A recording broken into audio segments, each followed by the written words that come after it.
Bonjour à tous, bienvenue à Hebdo4, votre émission d'information locale et régionale. Voici la programmation pour notre édition du 10 décembre.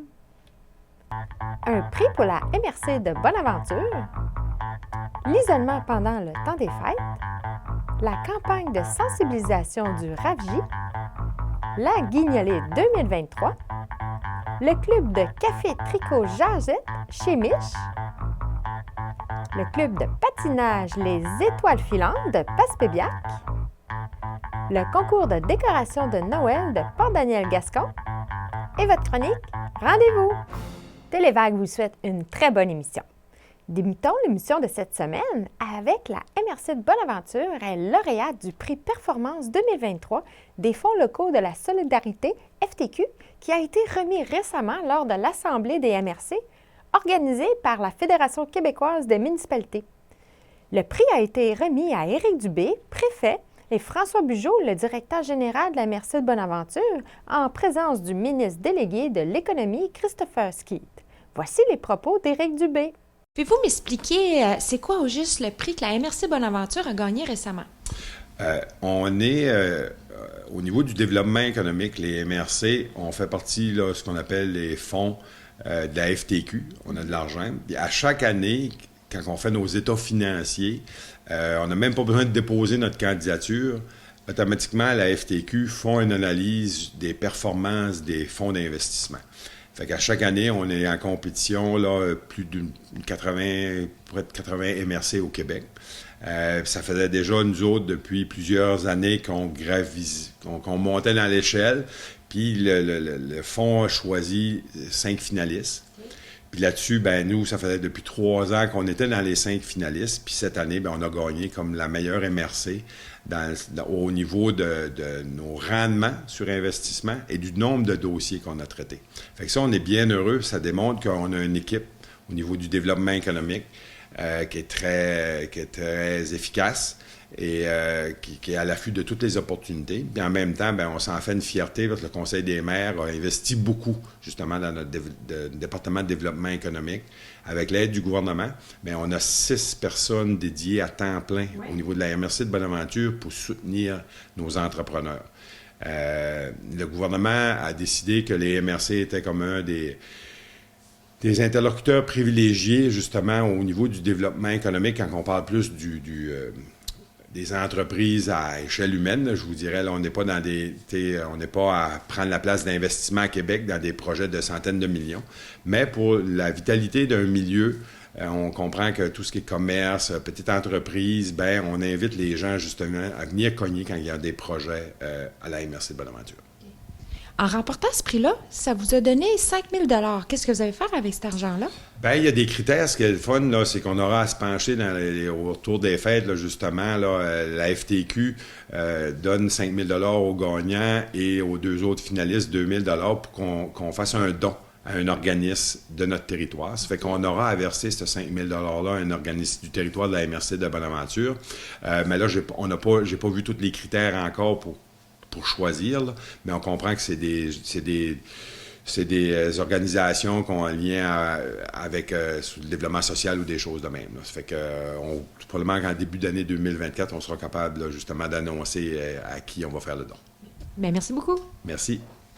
La période de Noël est souvent considérée comme une période joyeuse et chaleureuse.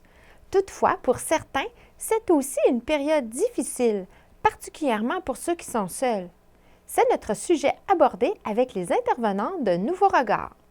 Vos services sont offerts à qui exactement dans la population? Dans le fond, Nouveau Regard, c'est un organisme gaspésien en soutien aux proches de personnes présentant des troubles de santé mentale.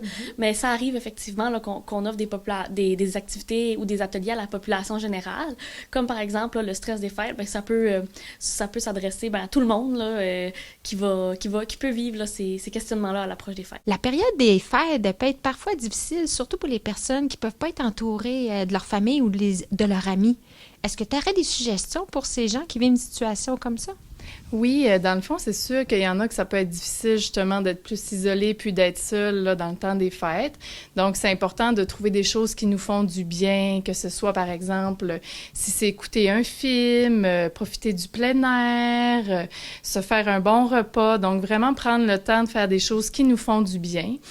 Puis, au contraire aussi, si on aime ça, être seul, que justement, le temps des fêtes, ça peut être un moment qui nous stresse, là, de voir notre famille, de voir beaucoup de gens, c'est bien de s'écouter là-dedans aussi, puis d'être capable, là, de rester seul si c'est ce qu'on a envie de faire. Puis, c'est quoi les émotions qu'on peut ressentir si on est dans une situation d'isolement? Oui, bien c'est sûr que quand on se sent isolé, on peut sentir justement un peu de tristesse. On peut sentir ça, justement, avoir besoin de côtoyer des gens. Donc, c'est sûr qu'il existe des moyens aussi là pour aider à diminuer un peu cette solitude-là. Donc, que ce soit, par exemple, de participer. Là, il y a beaucoup d'organismes qui peuvent faire des activités là, justement ouvertes à la population. Donc, de ne pas rester seul, puis d'essayer là, de sortir puis de voir des gens, ça peut être une belle alternative pour briser l'isolement. Puis on a aussi une activité, là, carte de Noël, où on va, là, tout en buvant un bon breuvage chaud, on va confectionner des cartes de Noël. Est-ce que c'est important de reconnaître nos émotions puis de prendre des actions pour briser l'isolement? Oui, tout à fait. C'est vraiment important de s'écouter puis de prendre conscience justement de nos émotions, de ce qu'on a envie de faire à l'approche des fêtes, au temps des fêtes. Donc vraiment là de s'écouter là-dedans. Si on a envie justement de sortir, de voir des gens, de faire des activités, c'est bien de le faire. C'est vraiment important de s'écouter puis de faire qu'est-ce qu'on veut. Tu sais, de pas se sentir obligé de dire je vais aller voir ma famille dans le temps des fêtes, mais au final j'ai pas envie. C'est d'être capable de s'affirmer là-dedans puis d'être bien là avec ce qu'on choisit de faire. Fait que vous organisez des ateliers en groupe, puis aussi pas des ateliers, des rencontres individuelles. Exactement, on offre de l'information et du soutien via des rencontres individuelles. On offre aussi des activités de groupe, tout dépendant, là, on essaie de bien répondre aux besoins de la personne. Ça arrive là, que des fois aussi on fait des groupes de soutien où des gens avec une problématique semblable peuvent venir à l'organisme là, pour parler puis donner des outils entre eux aussi. Là. C'est quoi la meilleure façon de vous contacter? La meilleure façon de nous contacter, mais ça peut être par téléphone au numéro sans frais, qui est disponible là, le 1-888-503-6414. Sinon, on a aussi une page Facebook. Là, si les gens sont plus à l'aise, ils peuvent nous contacter là, par notre messagerie via Facebook. Faites-vous encore des journées portes ouvertes les jeudis? Oui, pour le moment, on fait encore des journées portes ouvertes le jeudi. Fait que je crois qu'il reste 3 jeudis avant Noël. Fait que les 3 jeudis, là, on aura une journée porte ouverte là, si les gens veulent passer nous voir, la population générale ou les gens qui en ont besoin là, de venir en apprendre plus sur nos services ou discuter simplement de santé mentale. Le regroupement des associations des personnes handicapées de la Gaspésie et des Îles-de-la-Madeleine, le RAVJ, a investi cette année dans une vaste campagne de conscientisation régionale avec un message clair. Ôte-toi de mon espace réservé.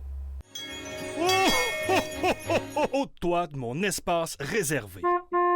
Cette campagne existe pour préserver la sécurité des personnes qui vivent avec des défis de mobilité. La période de magasinage des fêtes est un très bon moment pour les citoyens et les citoyennes de soutenir l'inclusion à nos côtés, a lancé le directeur général de RAVJ, Ghislain Gagnon. Des messages seront diffusés dès le 3 décembre pour marquer la Journée internationale des personnes handicapées jusqu'au 24 décembre sur les ondes de 5 radios commerciales, privées et communautaires de la Gaspésie et des Îles-de-la-Madeleine. Télévague a sillonné le territoire afin de vous offrir un reportage sur la Grande Guignolée 2023 de notre région.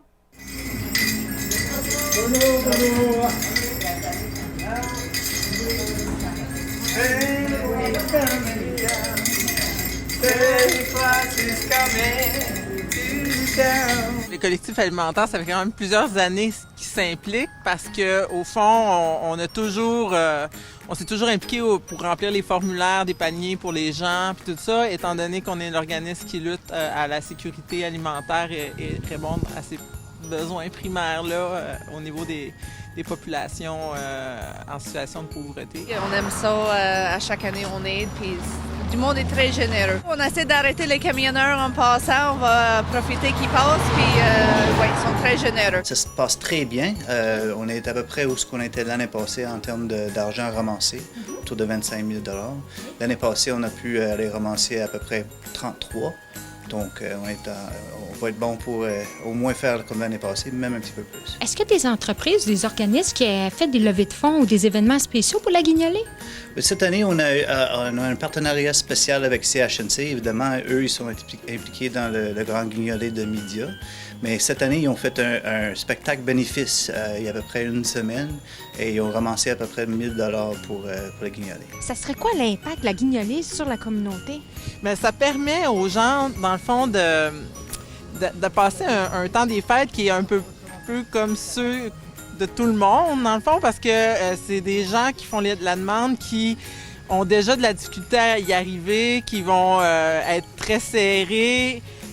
Puis quand tu es témoin de tout le monde autour qui est capable de donner, qui est capable de passer un temps des fêtes bien entouré, et puis là, ça devient comme une difficulté pour plusieurs de recevoir de la famille ou d'avoir un petit quelque chose à donner à ceux qui aiment parce qu'ils sont occupés à couvrir leurs besoins primaires alimentaires.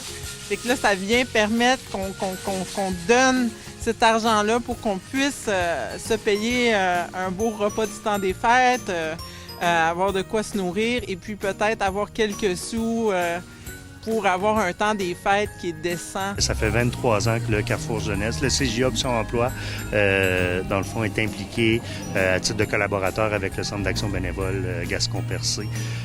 Pourquoi impliquer les jeunes? Bien, je pense que c'est de démontrer aussi la valeur du bénévolat.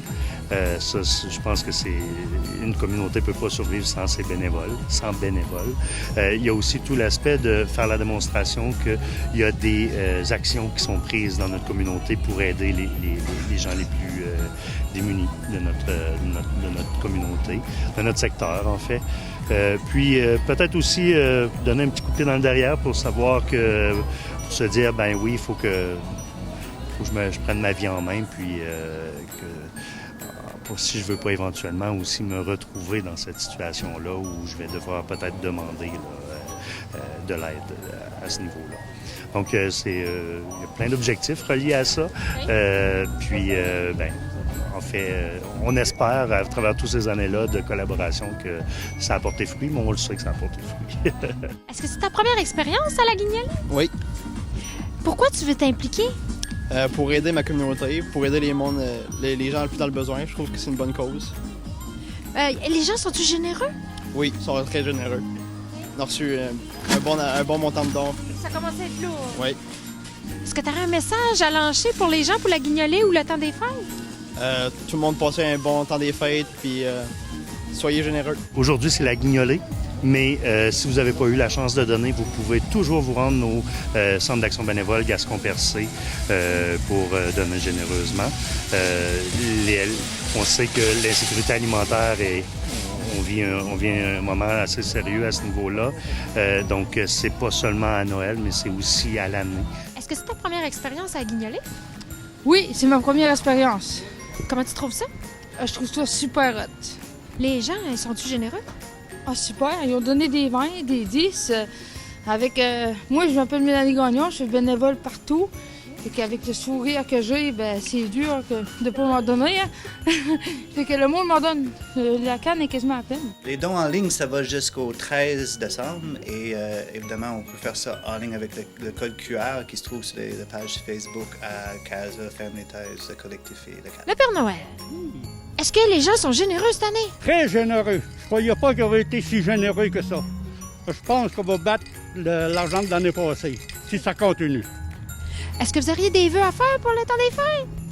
Les vœux que tout le monde soit en bonne santé. Et je leur souhaite beaucoup de joie et beaucoup de bonheur.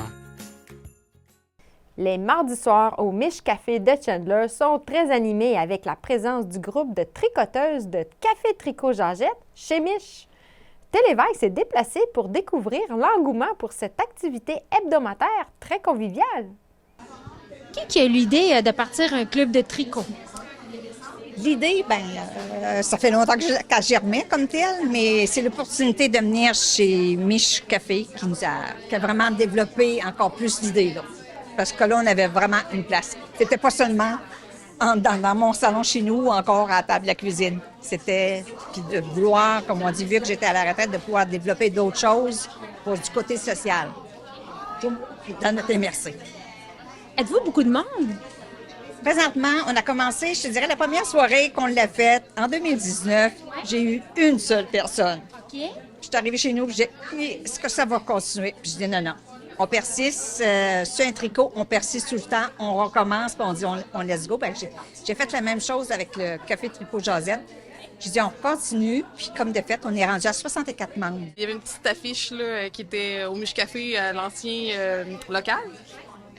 Puis je voulais venir, je voulais rencontrer des gens. Moi, je suis pas native de la région, donc je voulais rencontrer des gens puis me créer un réseau social. Puis j'étais la première membre et la seule cette soirée-là, donc on se regardait, moi puis Martine, droit dans les yeux. Puis finalement, au fil du temps, il s'est ajouté d'autres membres. Puis j'apprends à connaître toute cette belle gang de femmes-là. C'est surtout composé de femmes, là, évidemment. Qu'est-ce qui te motive à venir au club? Moi, c'est comme ma soirée relax, étant donné que j'ai 3 enfants. Fait que c'est ma sortie une fois par semaine, puis ça me permet de relaxer, puis un peu laisser aller ma créativité. Une bonne soirée, vous êtes beaucoup de monde, je pense.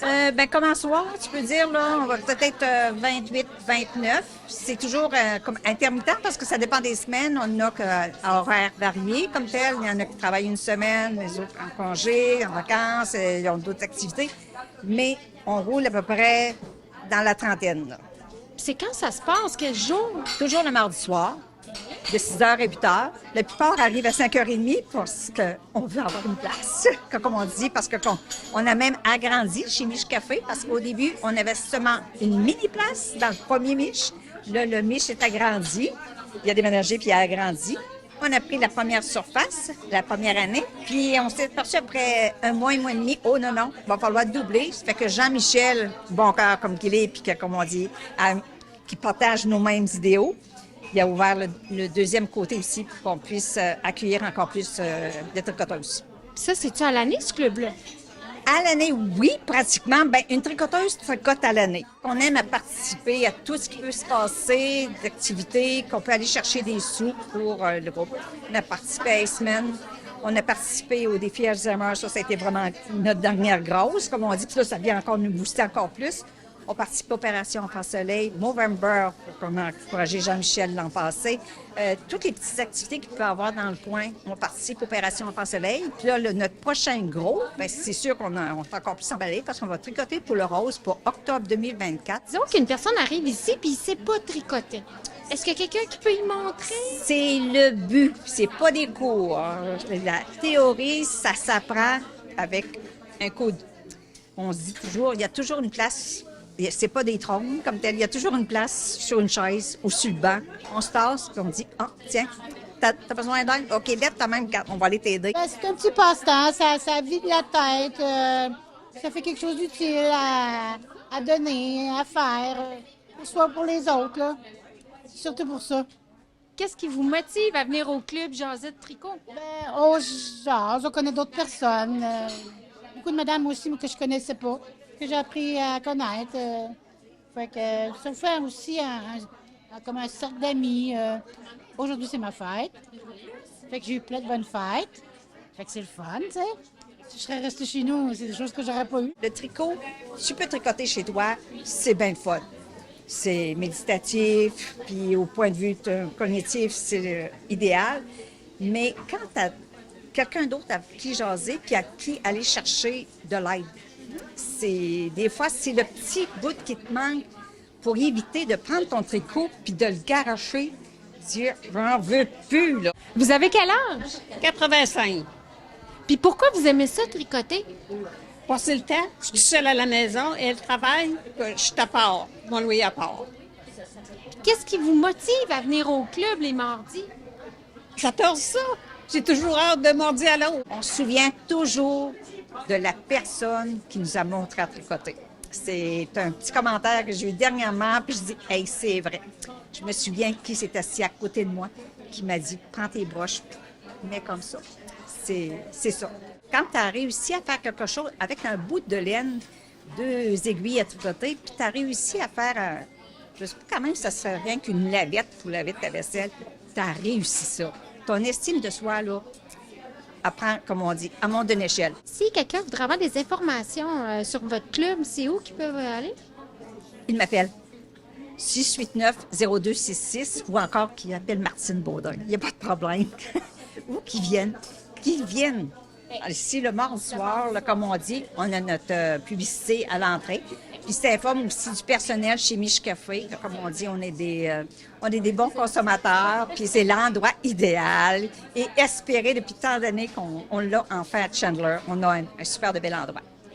Le club de patinage Les Étoiles filantes de Passepébiac veulent démontrer leurs compétences lors d'un spectacle de Noël.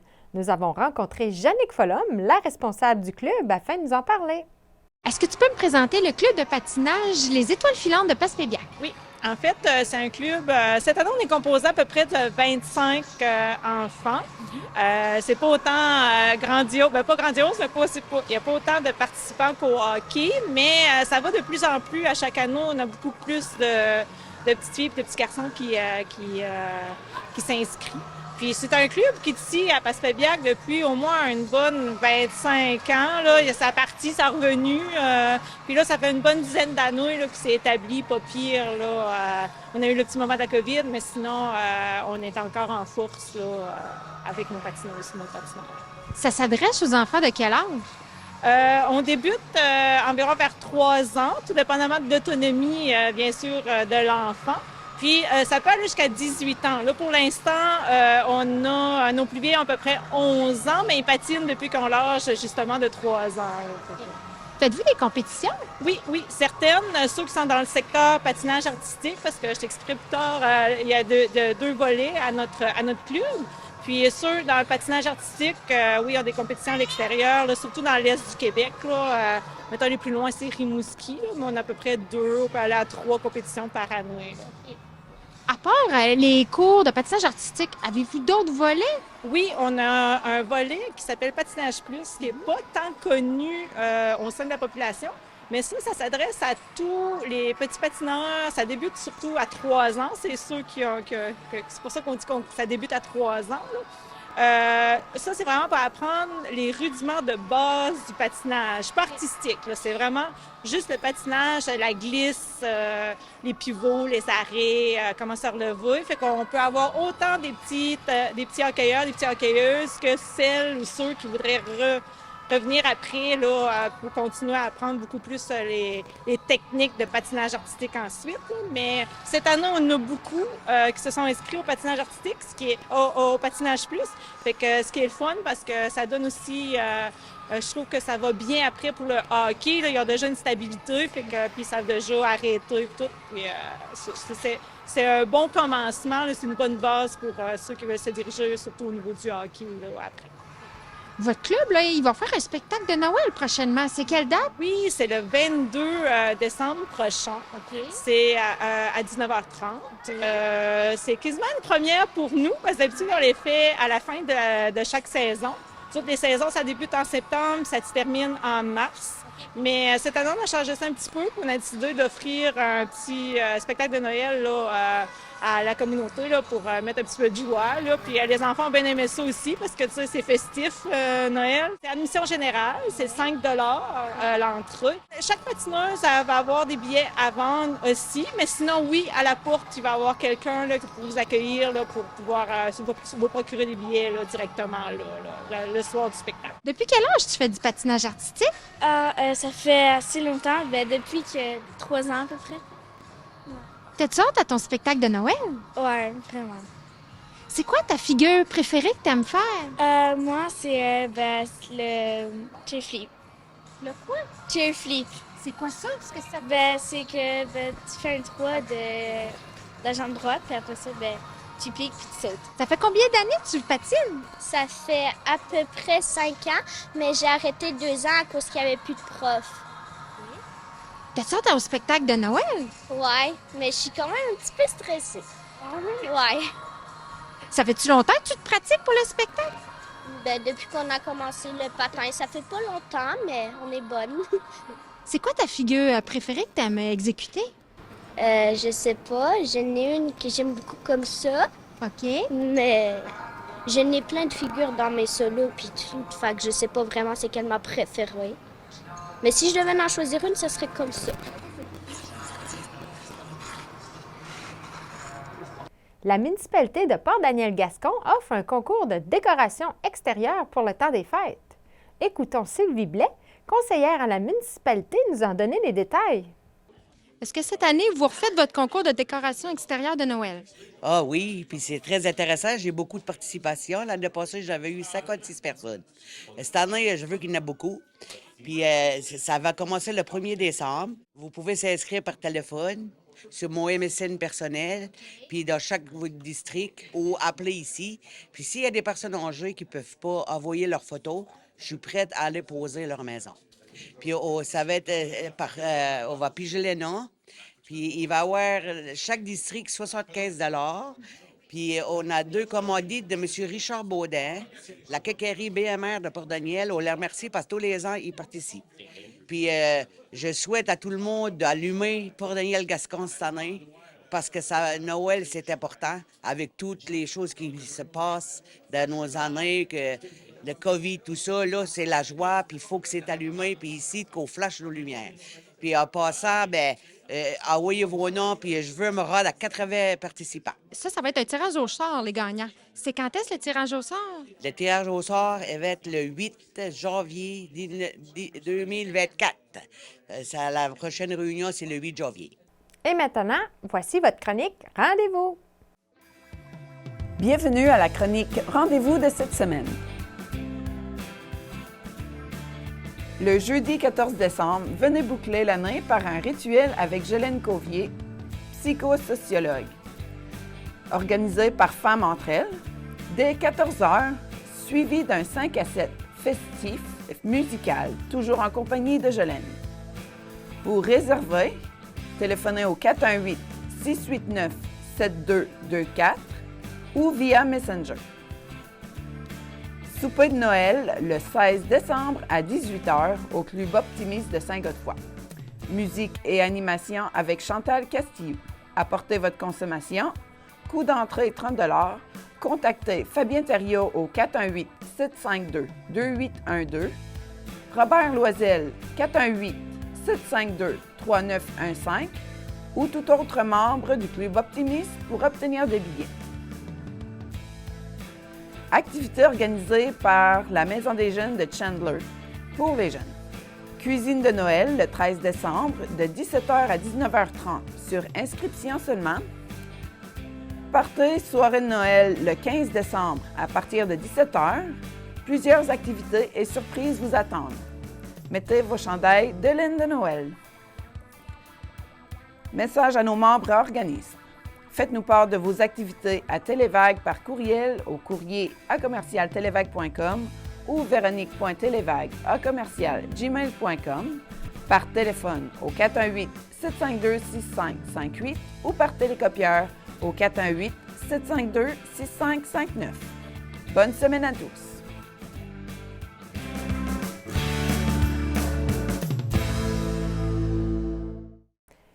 Ceci conclut votre édition d'Hebdo4 du 10 décembre. Encore une fois, nous vous remercions de nous avoir accompagnés tout au long de cette émission et nous espérons vous revoir pour notre prochaine édition. Passez une bonne semaine!